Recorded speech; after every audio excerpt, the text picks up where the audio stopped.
So, how many of these can the feds actually get her on? That's the real question there, right? Because every single time they have something that come out, the defense is ready and they have something to counter and say against it.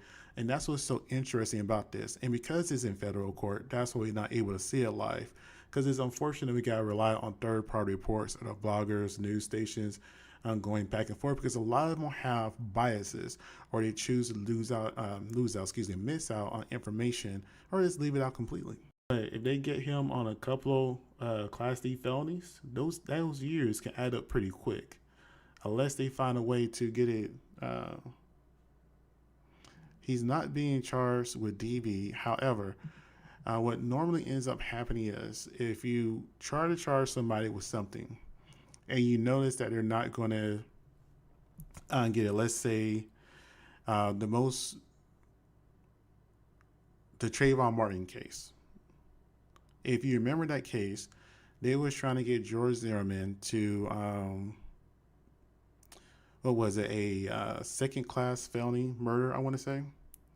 But then what ended up happening towards the end, when they realized that they weren't going to get the conviction they wanted to do it, move it down to involuntary manslaughter. However, they haven't developed their case to really justify that charge, and that got thrown out, and George Zimmerman is free.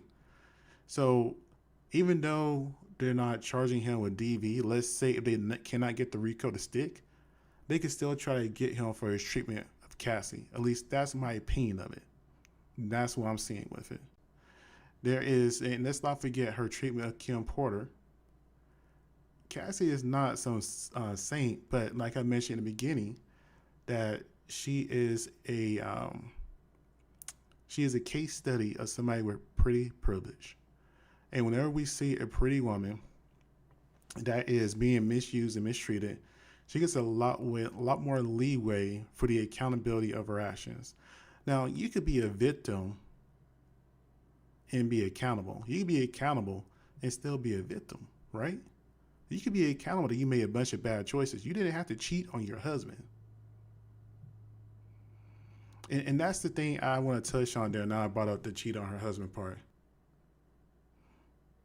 I know if my woman went behind my back, seen her ex, and even gave him a hug, we're done. We're done.